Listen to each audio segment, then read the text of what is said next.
جی میں اس وقت موجود ہوں گورنمنٹ گرلز ڈگری کالج صوبت پور میں.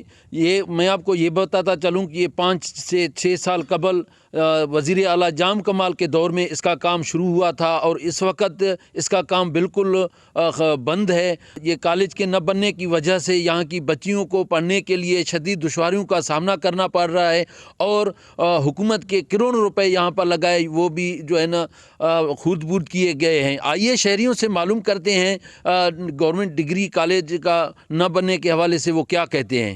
گزشتہ 5-6 سالوں سے جو ہے اس کالج کا جو government girls college degree college کا جو ہے کام التوا کا شکار ہے. ہماری جو بچیاں ہیں صوبت پور ضلع کی جو ہے وہ دور دراز کالجز میں پڑھنے کے جا رہے ہیں، ان کو بہت تکلیف ہے. تو ہم حکومت وقت سے یہی مطالبہ چاہتے ہیں کہ اس کالج کو جلد از جلد جو ہے مکمل کرایا جائے اور یہاں کے بچیوں کو جو تعلیم کے زیور سے آراستہ کیا جائے. ہماری بچیاں جو پڑھ لکھ کر اپنے نام ملک کا جو نام روشن کر سکیں. اس کی نام بننے کی وجہ سے ہمارے جو بچیاں جو اسکول میں پڑھ رہی ہیں میٹرک کے بعد بالکل وہ اس کا تعلیم نہ ہونے کے برابر ہے.